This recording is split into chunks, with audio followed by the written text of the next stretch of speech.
नमस्कार, स्वागत है आपका फेडरल देश में। मैं हूं नीलू व्यास। दातिया और बांकीपुरा ये दो जगह के उपचुनाव इस समय काफी चर्चा में हैं। दातिया का इसलिए क्योंकि वहां पर नरोत्तम मिश्रा जो कि मध्य प्रदेश के पूर्व गृह मंत्री रह चुके हैं, उनका टिकट कट गया और उसकी जगह आरएसएस के चहेते आशुतोष तिवारी को टिकट मिला है। उसी तरीके से बांकीपुरा में अगर आप देखें तो नितिन नबीन के जो कैंडिडेट बहुत करीबी थे, वो असल में मैदान छोड़कर ऑलमोस्ट भागते हुए नजर आ रहे हैं। तो इस ये जो बड़ा डेवलपमेंट है, ये अपने आप में लोग समझ नहीं पा रहे हैं। लेकिन ये क्या पार्टी की अंदरूनी कलह का मामला है, या फिर हम ये कहें कि बीजेपी डर गई, बीजेपी को हार का डर है? आज इस चीज को हम समझने की कोशिश करेंगे दोनों दातिया और बांकीपुरा के पॉइंट ऑफ व्यू से। हमारे साथ पंकज मुकाती हैं जो कि दातिया से जुड़ रहे हैं, बहुत वरिष्ठ संपादक है। पंकज जी, आपका स्वागत है। और फैजान अहमद हमारे साथ पटना से जुड़ रहे हैं, वरिष्ठ पत्रकार, पॉलिटिकल कमेंटेटर।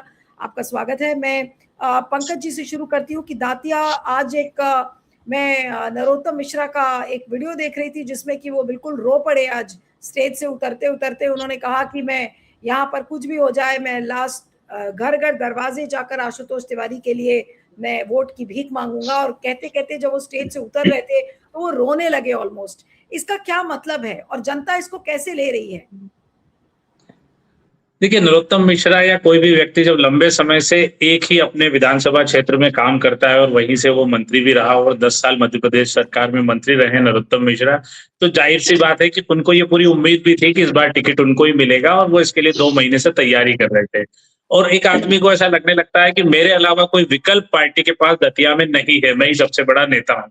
या ऊपर हाईकमान से भी ये मैसेज था उनके पास कि आप 3 महीने पहले से कि आप तैयारी करिए। तो मुझे लगता है कि नरोत्तम मिश्रा जो ये मान के चल रहे थे कि ये टिकट मेरी है और जब टिकट छूट जाती है तो निश्चित तौर पे आदमी थोड़ा रुआंसा हो जाता है। नरोत्तम मिश्रा जिस तरह का व्यक्तित्व रखते हैं, वो ऐसा माना नहीं जाता कि उनको कभी इस तरह का इमोशनल वो देखा जाए या उनकी आंख में आंसू आ जाए। तो ये एक बड़ा चेंज है, लेकिन मुझे नहीं लगता कि जनता को उनके नरोत्तम मिश्रा के आंसू से कोई बहुत फर्क पड़ता है। उनके जो समर्पित कार्यकर्ता होंगे उनको जरूर थोड़ा ऐसा लगेगा कि भाई दादा कहा जाता है उनको वहां पर कि दादा के साथ ये ठीक नहीं हुआ, और कार्यकर्ता तो ये दिखा रहे हैं। पर मुझे लगता है कि दतिया की जनता को इससे बहुत फर्क नहीं पड़ता, क्योंकि पिछली हार के बाद नरोत्तम मिश्रा का ग्राफ थोड़ा सा दतिया में गिरा है और भारतीय जनता पार्टी की अपनी स्ट्रेटेजी अलग हो सकती है, लेकिन नरोत्तम मिश्रा को लेके मुझे नहीं लगता कि दतिया की जनता को कोई फर्क पड़ेगा इससे। जी नीलू जी, आपको क्या लग रहा है पंकज जी कि इस समय मध्य प्रदेश की जो बीजेपी है वो आंतरिक कलह का शिकार है, या बीजेपी डर गई है? ये तो समझा जाए कि आखिर हुआ क्या है, ऐसा क्या हो गया कि दातिया आज इतना ज्यादा चर्चा में आ गया है? और सिर्फ इसलिए कि सब लोगों के मन में ये एक धारणा बन गई है कि बीजेपी की आंतरिक कलह का ये पूरा एक संकेत यहाँ से दिख रहा है। नहीं, बीजेपी का आंतरिक कलह हम कैसे कह सकते हैं, क्योंकि मीडिया ने ये कहा कि नरोत्तम मिश्रा को टिकट मिलेगा, नरोत्तम मिश्रा ने ये माना कि मुझे टिकट मिलेगा, लेकिन पार्टी ने कभी नहीं कहा कि नरोत्तम मिश्रा को टिकट मिलेगा। और पिछले 2-2.5 साल से जब से नरोत्तम मिश्रा पिछला चुनाव हारे हैं, और अगर हम उस इलाके की स्टडी करते हैं, सर्वे करते हैं, तो ये स्पष्ट तौर पर आता है कि नरोत्तम मिश्रा वहां पर अभी भी कोई जीतने लायक वजूद नहीं रखते हैं। तो इसलिए आंतरिक कलह तो तब होता है जब नरोत्तम मिश्रा विनिंग कैंडिडेट होते, जनता उनके प्रति समर्थन रखती। लेकिन तमाम सर्वे में या हम भी उस इलाके में जाते हैं, जनता से बात करते हैं, तो कभी भी ये नहीं आता कि नरोत्तम मिश्रा को लेकर जनता को ये है कि उन्होंने कांग्रेस के राजेंद्र भारती को जिता के कुछ गड़बड़ किया है। लोग ये मान के चल रहे थे कि नरोत्तम मिश्रा की हार ठीक है, और तमाम सर्वे और ये चीजें बताती है कि नरोत्तम मिश्रा को लेके जनता के बीच ऐसा कोई उत्साह नहीं था कि नरोत्तम मिश्रा को टिकट मिलना चाहिए। और भारतीय जनता पार्टी ने भावनात्मक रूप से जाके या नरोत्तम मिश्रा के दबदबे के आगे झुकने के बजाय इस बात पे काम किया कि पब्लिक के सेंटिमेंट क्या है, और पब्लिक मुझे नहीं लगता कि नरोत्तम मिश्रा को दोबारा वहां देखना चाहती थी। तो आप कह रहे हैं कि पार्टी ने ये सही डिसीजन लिया कि भाई उनको दिख गया कि नरोत्तम मिश्रा के पैरों के नीचे से जमीन खिसक रही है, वोटर्स में उनकी पॉपुलैरिटी बहुत ज्यादा घट गई है, इसलिए क्या बीजेपी ने सही डिसीजन लिया उनको हटाकर और आशुतोष तिवारी को टिकट देकर? देखिए, चुनाव में या राजनीति में हार जीत के बाद डिसीजन की समीक्षा हो सकती है, लेकिन फिलहाल आज के नजरिए से देखें तो पार्टी का डिसीजन सही है, क्योंकि नरोत्तम मिश्रा को पिछले चुनाव में भी पार्टी ने सीट बदलने के लिए कहा था। लेकिन आमतौर पे जो नेता लगातार एक सीट पर चुनाव लड़ता है उसको ऐसा लगता है कि मैं इस सीट पे जीत जाऊंगा। लेकिन पिछले 2023 के चुनाव में भी पार्टी के सर्वे में यह था कि नरोत्तम मिश्रा की हालत उस इलाके में ठीक नहीं है और पार्टी ने उन्हें एक संभावना दी थी कि आप कोई दूसरी सीट चुन लीजिए, लेकिन वो नहीं माने, वो वहीं से चुनाव लड़े जिसका खामियाजा उन्होंने भुगता। दूसरी बार पार्टी नहीं चाहती कि उपचुनाव में पार्टी एक सीट हार जाए, क्योंकि मध्य प्रदेश में इसके पहले एक विजयपुर सीट पे चुनाव हुआ था जहां पर भारतीय जनता पार्टी चुनाव हार गई थी। उन्होंने रामनिवास रावत को उस उपचुनाव में लड़वाया था चुनाव और वहां से पार्टी को हार का सामना करना पड़ा था। तो एक पार्टी जो बड़े बहुमत के साथ मध्य प्रदेश में लंबे समय से सत्ता में है, वो नहीं चाहती कि उपचुनाव की हार से किसी तरह का मैसेज जाए, तो उन्हें डर होगा कि नरोत्तम मिश्रा दोबारा हार सकते हैं। इसलिए पार्टी ने डिसीजन लिया। आगे की हार जीत कांग्रेस की स्ट्रेटेजी, इलाके के समीकरण पर निर्भर करेगी। नहीं तो कांग्रेस पे नहीं, अभी तो चर्चा का विषय नरोत्तम मिश्रा और उनकी पार्टी के अंदर की कलह ऐसा लगता है कि हो रही है, लेकिन आप कह रहे हैं कि नहीं, ये पार्टी ने सही डिसीजन लिया। लेकिन आपको लग रहा है कि नरोत्तम मिश्रा अब रोड़े नहीं अटकाएंगे आशुतोष तिवारी के चुनाव में, या फिर उनको उनकी जो मीटिंग हुई थी, ये कहा जा रहा था वो दिल्ली आए थे, अब उनकी मीटिंग हुई नहीं हुई, अमित शाह से क्या मीटिंग हुई, क्या उनको बोला गया, ये पता नहीं। लेकिन क्या गारंटी है कि नरोत्तम मिश्रा पूरी तरह से पूरा दिल भर के और आशुतोष तिवारी को जिताएंगे? हालांकि आज वो जो उनका मैंने अभी सुना भाषण, उसमें तो रोते रोते कह रहे हैं कि मैं जिताऊंगा, यहाँ से यहाँ पर मैं बैठ जाऊंगा, अपने आप को कैंप कर लूंगा 14 तारीख से, ये सारी बातें वो कहते हुए नजर आ रहे थे। देखिए, ये तो नरोत्तम मिश्रा या किसी भी नेता की मजबूरी है कि भारतीय जनता पार्टी चूंकि सत्ता में है, तो उसके जो लाभ हानि उनके साथ जुड़े हुए होते हैं, तो उनको पार्टी का डिसीजन अंत में मानना ही होता है। और ये निश्चित तौर पर नरोत्तम मिश्रा आसानी से, जो अभी वर्तमान प्रत्याशी आशुतोष तिवारी, उनको जिताने के लिए कोई काम नहीं ही करेंगे और उनके समर्थकों की एक बड़ी संख्या दतिया में है। वो डेंट लगने की पूरी संभावना है, लेकिन बड़े स्तर पर नरोत्तम मिश्रा चुनाव जीत जाते, इसकी भी भारतीय जनता पार्टी पूरी तरह से श्योर नहीं थी कि नरोत्तम मिश्रा चुनाव जीत जाएंगे। नरोत्तम मिश्रा का टिकट कटने के बाद जिस तरह से बवाल दतिया में हुआ है और जिस तरह से कार्यकर्ता उनके साथ आए हैं, जिला भाजपा कमेटी ने जिस तरह से मध्य प्रदेश में भारतीय जनता पार्टी का जो हाईकमान है उसका विरोध किया है, मुख्यमंत्री के खिलाफ नारे लगे हैं, तो उससे ये मैसेज तो जाता है कि आने वाले समय में नरोत्तम मिश्रा के समर्थक और नरोत्तम मिश्रा इतनी आसानी से सीट को छोड़ेंगे नहीं। लेकिन ये बहुत आगे की बात है। इस समय भारतीय जनता पार्टी चुनाव को लेकर जो रणनीति बना रही है उसमें सारी चीजें देखेंगे, तो मुझे नहीं लगता कि नरोत्तम मिश्रा किसी तरह का खुलकर समर्थन करेंगे आशुतोष तिवारी का, क्योंकि वो ये चाहेंगे कि 2 साल बाद फिर यहाँ से चुनाव हो तो उनके हाथ में सत्ता वापस लौट के आए, कि मैं नहीं हूं तो यहाँ से कोई भारतीय जनता पार्टी का कैंडिडेट जीत नहीं पाएगा। मंच पे जो बातें कही जाती है वो एकदम अलग होती है और रणनीतिक तौर पे जो काम होते हैं वो एकदम अलग होते हैं। दातिया के लिए कांग्रेस की क्या रणनीति है? कांग्रेस, क्या आपको लग रहा है कि इस चुनाव को निकाल लेगी, उपचुनाव दातिया का? देखिए, कांग्रेस ने घनश्याम सिंह को टिकट दिया है, वो पुराने नेता हैं, लेकिन कांग्रेस के लिए भी इतना आसान इसलिए नहीं होगा क्योंकि भारतीय जनता पार्टी ने नरोत्तम मिश्रा को हटाकर फिर एक ब्राह्मण कैंडिडेट को चुनाव में उतारा है। और भारतीय जनता पार्टी की जो स्ट्रेटेजी थी या कांग्रेस की भी जो स्ट्रेटेजी थी कि नरोत्तम मिश्रा के अगेंस्ट जो एंटी इनकम्बेंसी है, जो लोगों का विरोध है, वो बना रहेगा और हम चुनाव जीत जाएंगे। कांग्रेस के लिए प्रत्याशी बदल के भारतीय जनता पार्टी ने इस चुनाव में मुश्किल खड़ी की है, क्योंकि एंटी इनकम्बेंसी जो मामला था वो भारतीय जनता पार्टी के खिलाफ कम था, नरोत्तम मिश्रा के खिलाफ लोग ज्यादा नाराज थे। तो नरोत्तम मिश्रा को हटा के नया चेहरा लाके दिया। नया चेहरा जो है वो भी ब्राह्मण समाज का है, तो ये माना जा रहा था कि ब्राह्मण समाज के 20,000 वोटों का नुकसान होगा। और कांग्रेस की रणनीति ये थी कि एक ब्राह्मण कैंडिडेट है उनके पास, अवधेश नायर, उनको चुनाव में उतारा जाएगा। लेकिन भारतीय जनता पार्टी ने नरोत्तम मिश्रा को नहीं उतार के दूसरे ब्राह्मण को चुनाव मैदान में लाके मुश्किल की और अवधेश नायक को टिकट न देते हुए भारतीय कांग्रेस ने फिर घनश्याम सिंह को टिकट दिया है। तो स्ट्रेटेजी में जो चेंज हुआ है कांग्रेस की, उससे लगता है कि कांग्रेस को भी अब लग रहा है कि चुनाव नरोत्तम मिश्रा के रहते हुए उनके लिए आसान था, अब थोड़ा सा कठिन। बिल्कुल। अब मैं बांकीपुरा पे आती हूँ। फैजान जी, बांकीपुरा में नितिन नवीन के जो करीबी हैं, उनके बारे में ये कहा जा रहा है कि पहले तो बांकीपुर में उपचुनाव में जो उनके प्रत्याशी थे बीजेपी के, नीरज कुमार सिन्हा भारती हैं, अब उनको दिया गया है। इससे पहले सीट से अभिषेक कुमार बंटी को टिकट मिला था, लेकिन नाम वापस लेने के बाद पार्टी ने अब नीरज सिन्हा को मैदान में उतारा है। आखिर हो क्या रहा है? क्या पार्टी यहाँ डर गई है प्रशांत किशोर की एंट्री से? मामला क्या है, लोग समझना चाह रहे हैं जी। देखिए, बांकीपुर आज की तारीख में एक हॉट सीट बन गई है। उसके 2 कारण हैं। पहला कारण ये है कि यहाँ से प्रशांत किशोर इलेक्शन लड़ रहे हैं। प्रशांत किशोर ठीक है, आज तक कभी उन्होंने कोई इलेक्शन नहीं लड़ा है, लेकिन ये एक उपचुनाव हो रहा है, उसमें वो इलेक्शन लड़ रहे हैं। लेकिन बहरहाल प्रशांत किशोर का नाम और चेहरा पूरे देश में लोग जानते हैं और उसकी वजह से जो है ये सीट एक हॉट सीट बन गई है। दूसरा कारण ये है कि इस सीट पर नवीन किशोर और उनके परिवार का पिछले 40 सालों से कब्जा था। 40 सालों से वो 30 सालों से वो खुद और 10 साल पहले उनके पिताजी यहाँ से विधायक थे। ठीक है, उसका नाम उस समय बांकीपुर नहीं हुआ करता था, पटना पश्चिम और पटना सेंट्रल हुआ करता था। तो लेकिन ये बीजेपी के लिए एक बहुत ही इम्पोर्टेंट सीट इसलिए भी है कि वो लगातार यहाँ से इस सीट जीतती रही है और वो नहीं चाहे कोई दूसरा कैंडिडेट यहाँ से जीते। उसने अभिषेक कुमार को यहाँ से कैंडिडेट अपना बनाया।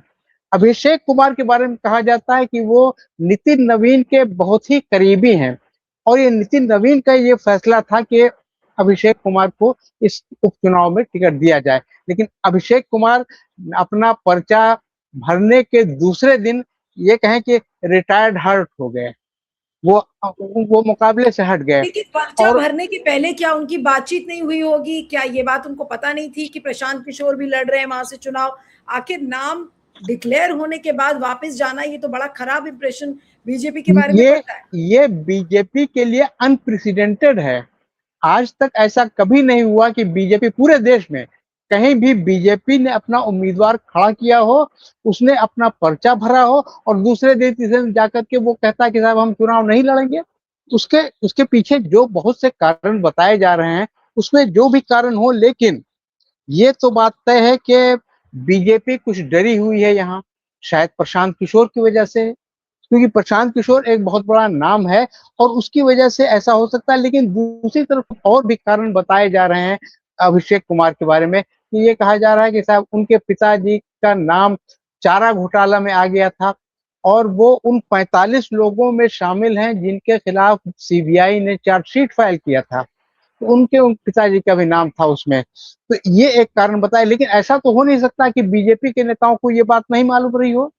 ये तो मालूम, कोई बहुत पुरानी बात तो है नहीं ये, तो ये तो मालूम रहा होगा, लेकिन उसके बावजूद क्यों क्यों हटाया? एक दूसरा कारण ये भी कहा जा रहा है कि शायद नितिन नवीन के इस फैसले से यहाँ पार्टी के जो लीडर हैं उनके बीजेपी के वो खुश नहीं थे, वो उनसे मुतमईन नहीं थे और डिससेटिस्फेक्शन की वजह से ही कुछ ऐसा पेश आ गया कि अभिषेक कुमार को मैदान से हटना पड़ा। वरना कोई भी आदमी, कोई नौजवान आदमी अगर किसी को टिकट मिलता, वो भी सबसे बड़ी पार्टी भाजपा से, तो वो क्यों नहीं लड़ेगा? ऐसा कुछ हो भी नहीं सकता। इस और जो भी कारण बताए जा रहे हो, कोई बहुत ही ऐसे कारण नहीं है जिसकी वजह से किसी का टिकट काट दिया जाए, किसी को मजबूर किया जाए कि आप चुनाव से हट जाएं। लेकिन उसके बावजूद ऐसा हुआ और उसके बाद अब एक नीरज कुमार को खड़ा किया गया। जैसे अभिषेक कुमार को बांकीपुर विधानसभा के लोग नहीं जानते थे, उसी तरह से नीरज कुमार को भी नहीं जानते, नहीं पहचानते। लेकिन भाजपा को शायद ऐसा लगता है कि वो किसी को भी टिकट दे, किसी को भी खड़ा कर दे, वो जीत जाएगा। देखिए, मैं भी बांकीपुर का ही एक वोटर हूँ और उसी कंस्टिट्यूएंसी में मैं भी रहता हूँ और मैंने कभी न तो अभिषेक कुमार को देखा, न नीरज कुमार को देखा, लेकिन उसके बावजूद भाजपा को ये कहीं से ख्याल आया कि शायद वो किसी को भी खड़ा कर देगा, वो जीत जाएगी। लेकिन अब प्रशांत किशोर की मौजूदगी की वजह से शायद भाजपा को ये कहीं न कहीं ये भय आ गया है कि शायद वो इतना नहीं जीत सके।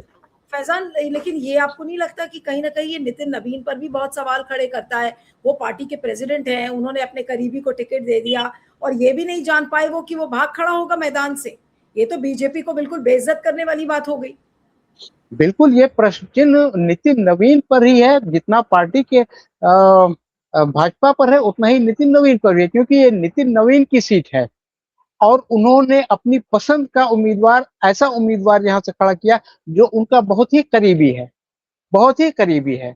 और सब लोग जानते हैं कि अभिषेक कुमार को किसने यहाँ से टिकट दिया और किसने खड़ा किया, और वो अगर आज वो भाग खड़ा हुआ तो ये प्रश्न चिन्ह नितिन नवीन पर ही सबसे ज्यादा उठता हो, क्योंकि आज तक भाजपा में ऐसा कभी नहीं हुआ हो कि किसी को उम्मीदवार बनाया गया हो और वो मैदान छोड़ के भाग जाए।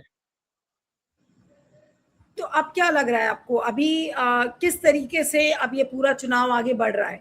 अभी जो उनके नए कैंडिडेट हैं जो नीरज कुमार भारती, उनका क्या लग रहा है आपको? देखिए, नीरज कुमार भारती ने भी आज अपना पर्चा भरा है और प्रशांत किशोर ने भी आज ही अपना पर्चा भरा है।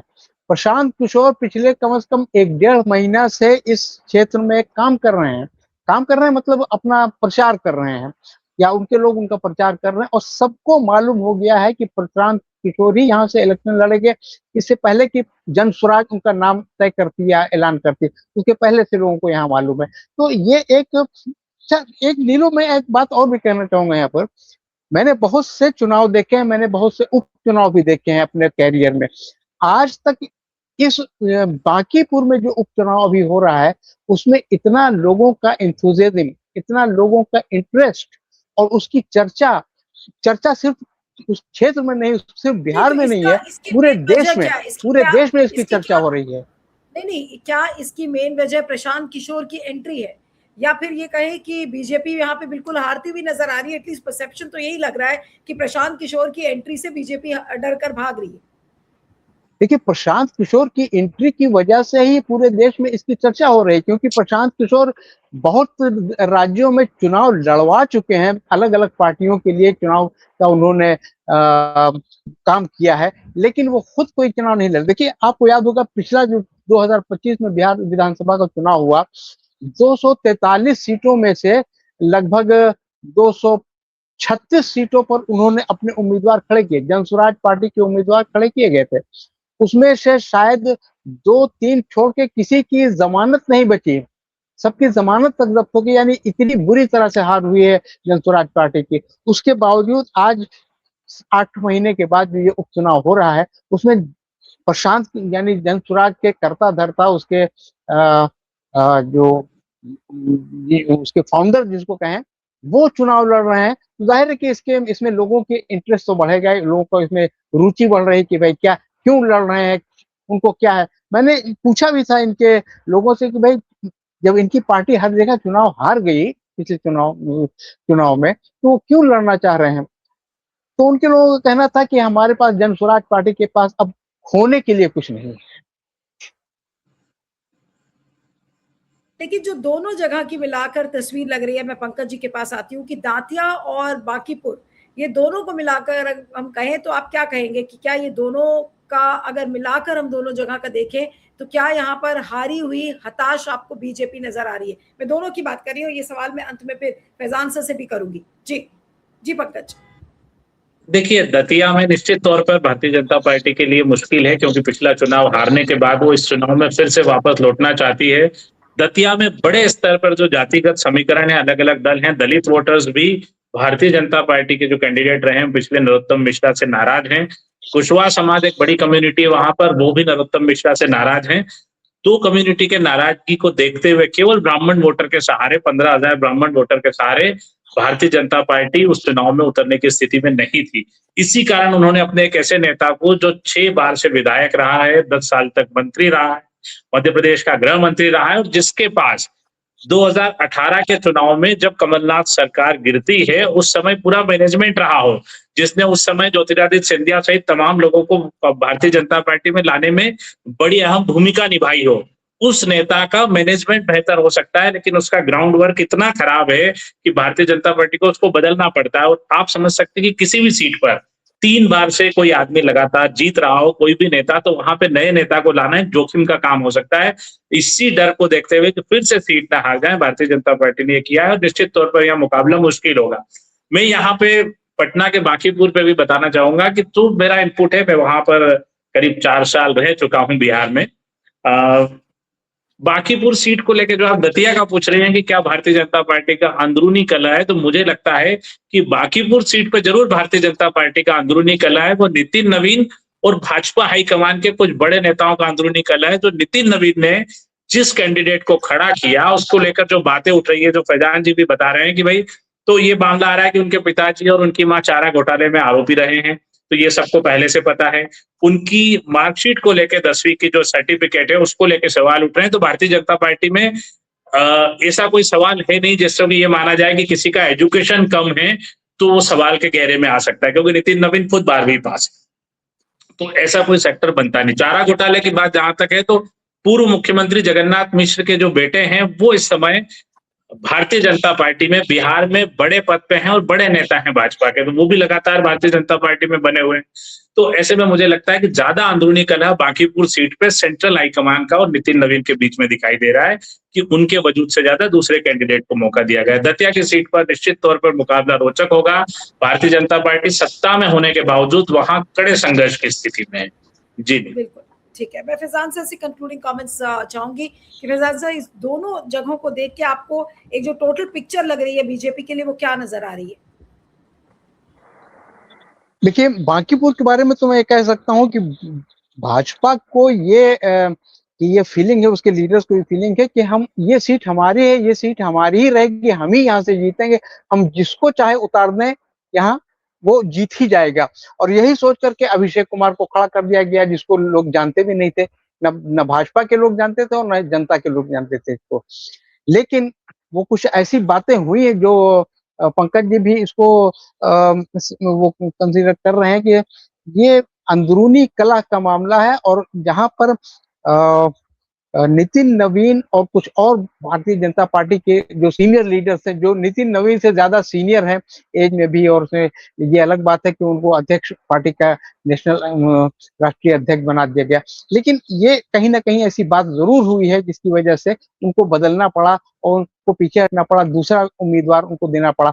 आज भी शायद बीजेपी को ये उम्मीद है कि वो ठीक है, हम चाहे अभिषेक को खड़ा करें चाहे नीरज को खड़ा करें, वो तो जीतना ही है उसको।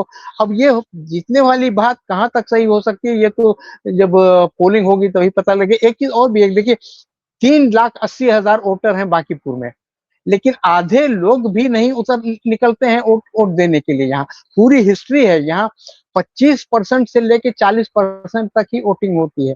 पिछली बार सबसे ज्यादा वोटिंग 41% हुई है। तो इसमें ऐसी हालत में अगर कोई ये सोचता है कि वो जीत ही जाएगा, तो मुझे लगता है कि ये शायद गलत धारणा बनी हुई है।